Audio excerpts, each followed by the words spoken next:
let everybody have the freedom of marriage, be able to marry who you want and be able to be with who you want and not be bashed in public because of your way of life.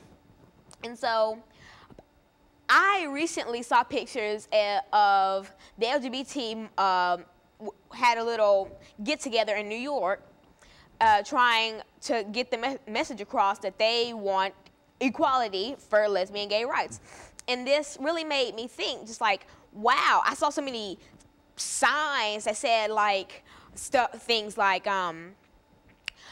gay people shouldn't get married, man was made to be with woman and woman was made to be with man, and like the Bible says Adam and Eve, not Adam and Steve, and just horrible things like that. Like bringing the Bible into this. The Bible does not criticize. The Bible, Christianity is a loving thing. God is a loving person, and he loves all his children. So how are you just gonna X out somebody saying, oh, well, God doesn't like, you can't say who God doesn't like because you are not God.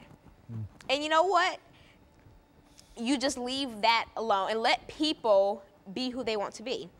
And so I think that it's really heartbreaking how so many people can be so ignorant just because of something they don't know. And it's also reminded me of the American Civil Rights Movement.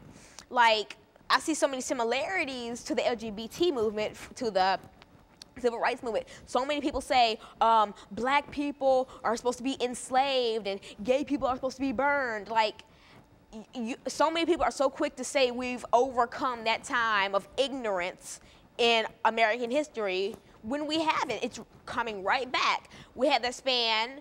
I mean, ignorance is never going away, apparently, even though Martin Luther King did not die for this. He died for rights, human rights. And gay marriage should be a human right. I mean, marry who you want to. If you feel the need to marry a woman, you should be able to go to a courthouse and say, I want to marry Judy, and Judy wants to marry Sarah, and they should get married. Just like if Sarah wanted to marry Adam and Adam wanted to marry Sarah, they could get married. But see, Sarah can't marry Emily. And why can't Sarah marry Emily? Because they're two women. What is the big difference? They're still two humans. They're still two members of society. So what's so wrong with being a member of society? What's so wrong with being in love with who you want to be in love with? Some people just don't fit the average criteria, and oh what? Everybody's different. Everybody's special in their own way. And so I don't think that they should be X'd out or just pushed away like African Americans were during the Civil Rights Movement. Because think of how you would feel if you wanted to marry the same gender as you, and you couldn't. That's how black people felt when they wanted to marry white people back in the American Civil Rights Movement. They couldn't. You know, I think there's an interesting item here that we'd like to sort of bring in, because I think you've mentioned the Stonewall riots, and you've also made some kind of comparison to the same riots in California at the time, the LA riots at the same time, and I think that most people don't understand. Well, why don't you talk about that? Because earlier I was thinking about it, and not that I'm really comparing the LA riots to the Stonewall riots, but they were both triggered by an event that shook up a community. The Rodney King beating shook up the African American community. The LA riots. Police raids shook up the gay community. Stonewall1 riots. It's ignorance shaking up people, making them do irrational things. Ignorance is the main component in this. What if Rodney King was never severely beaten? I'm not gonna say that there weren't that there wouldn't have been the LA riots, but Rodney King's beating inspired the LA riots. So there might not have been LA riots. That's just like me trying to say if Adolf Hitler was never born, there wouldn't have been a Holocaust. There could have been somebody other than Hitler who could have inspired a thing like the Holocaust. We'll never know. But still, if the police had never started to raid Stonewall1 and raid it, we might not have had the Stonewall riots. But then, without the Stonewall riots, we wouldn't have had that catalyst to push off the LGBT movement in America. But see, even without it, gay people probably would not have still been able to get married to this day, because as I was saying, this has been people haven't accepted this even before the 18th century.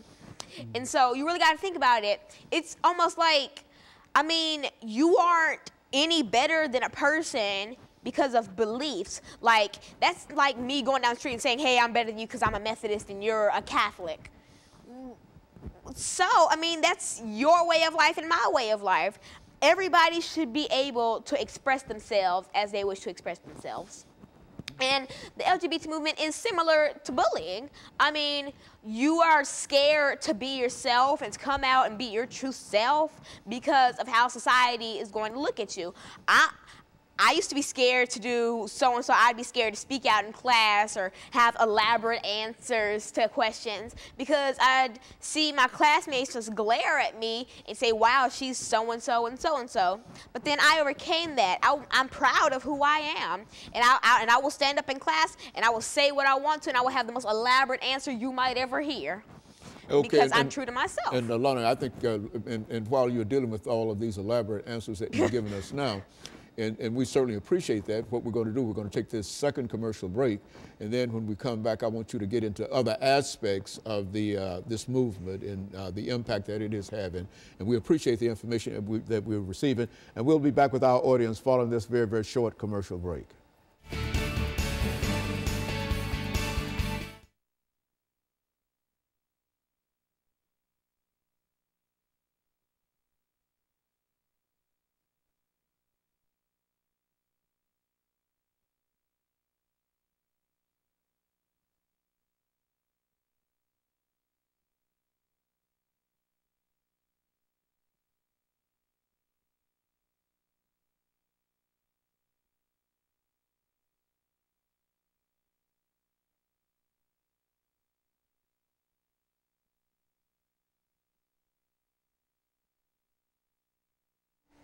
Thank you and welcome back to the final segment of the show for today.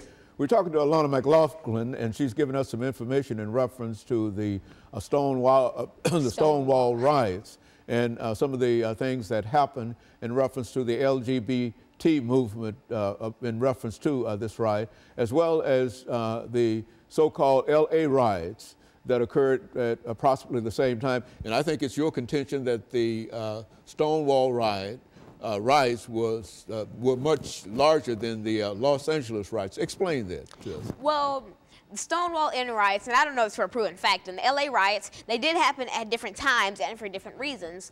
But as I mentioned in the second segment, ignorance was still the main component of both of these. So LA riots, Rodney King was beaten. It shook up the black community. Boom. There you go, LA riots. But then police start raiding gay clubs. Shakes up the gay community. Boom, Stonewall Inn riots. All because of people's ignorance. Why we have regular bars, what's so different between a gay bar? Just for different types of people. Oh well. And so basically police in Greenwich Village were so ignorant to just try and raid it and scare them that started the Stonewall Inn riots. And that's the same as what I just said about the LA riots. And now I was also saying in the second segment, I had commentary. I was saying that the LGBT movement, it's growing by the day, and it's getting stronger, and more people are starting to listen. And it's almost a form of bullying. I mean, because you're scaring lesbian, gay, bisexual, and transgender people into hiding their true selves because of your ignorance and how you will try to treat them in society. I've seen stories of people who had to pretend that they weren't gay or LGBT because they wanted to get jobs or they wanted to go somewhere. And that's not a world that we should live in. We should live in a world where you're proud to be yourself. And right now, I was just thinking about the movie Imitation of Life. Now, the main character, she did not want to be black, and so she pretended that she was white because she had light skin, and she wanted to do that because she lived in a world where being black, and she lived in a community where being black wasn't accepted, and she didn't want to be associated with black people because of the stereotypes that black people have, that we all eat fried chicken and we all love Kool-Aid and that we're all so ignorant and have nappy hair. And That's not black people at all. We're a strong foundation. We're just like any other race. Ghetto should not be a synonym for black. The word ghetto should not exist. Ghetto is just another word that you use to break people. Ghetto is just a discriminative word, and it's not something that should be in our everyday vocabulary. I shouldn't go to school and hear, you're so ghetto, and you live in the projects, and you use food stamps. You shouldn't make fun of other people's lives because, oh well, if that's the way that they live, then let them live that way. And so basically, the LGBT movement, it's scaring people. It's just like the American Civil Rights movement. Like, people are boycotting gay marriage, and people are still just so mean and won't let people live the way they want to live. So what if Sarah and Emily want to get married? Let Sarah and Emily get married. It's just the equivalent as James and Emily getting married. Oh well, James and Emily got married. Let them get married. So just chill out. Let people live the way they want to live. I mean, what's so wrong with loving who you want to love? I mean, because you shouldn't be scared of who you are. Like back in the American Civil Rights movement, you shouldn't be scared to be black. You shouldn't be scared to go to this cafe and this place, all because of the color of your skin. Nowadays, you shouldn't be scared to go somewhere, to do something, to apply for a job or to go somewhere because of your sexuality. That's just like being scared to do something because you're a woman, being scared to enroll for the army because you're a woman. And Rosie the Riveter, like back during the World Wars, Rosie the Riveter was a big part of that because when men went off to go to war, women had to take over the men's jobs that they abandoned. And so, people were like, oh, women can't do this and women can't do that. And so Rosie the Riveter's posters popped up everywhere, and she inspired women to do what they wanted to do, because you shouldn't be scared to do something or discouraged to do something because of, back then, if you're a female or a man. And so then after that, we had the American Civil Rights movement. You shouldn't be scared to do something because of your race. And now we have the LGBT movement, and now you're scared to do something because of your sexuality. And so you're saying, in total, Alana, that there is what we call civil rights, and that these civil rights, whether we're talking about the LGBT community or whether we're talking about African Americans or whatever group, people ought to be able to what? Enjoy their lives and have their civil rights, their human rights, the right to get married, the right to live a beautiful life without being discouraged because of your sexuality. And so basically, I'm going to say that I think this should be taught in schools more, just like history, because I did not hear about Stonewall in school. I've never learned about Stonewall. I had to look on my computer. I had to hear about it from a girl who had a book about it, and I had to hear about it, and I'm just like, this is a part of history. This is still impacting modern day society. Why don't we learn about this? Because schools are scared to learn about it, because I know that teachers aren't supposed to discuss their sexuality or their religion and all because of the way that kids will react to it. But I think that everybody should have the right to be themselves. You shouldn't be scared of who you are. And so, Alana, you've taken this whole idea of individual liberties and constitutional rights, and you are in reality saying that if you can support one right, then you can't support you can't march on the March on Washington, then boycott gay marriage, because those two are more alike than you think. They're just impacting more people. One isn't impacting more people. And so the American Civil Rights, they had more people. They had black people, the whole black community. This has the whole gay community. Just think about it. They're still people. We are all people, and you can't X us out because of you think we're not the equivalent of you and you think you're better than us, because we are all humans and we need to stand together and fight for each other, because in the end, all we have left is each other. As humans, as neighbors and friends, we have each other, and that's what we need to make a change.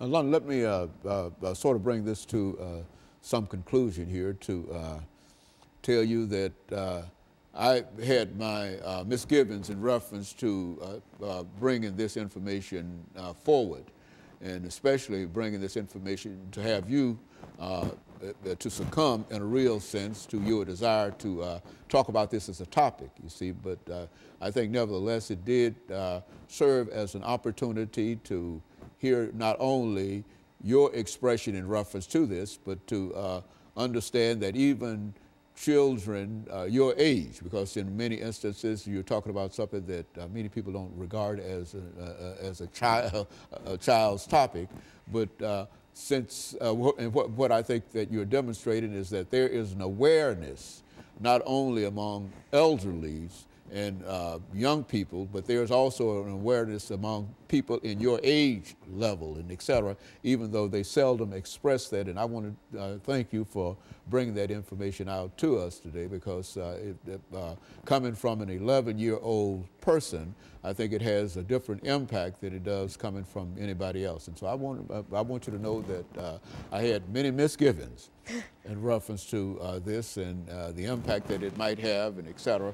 But nevertheless, I thought that it was important since, and since it appeared that this was the only topic that you were willing to deal with today, that we could, in a real sense, deal with this. And I want to thank you for bringing the information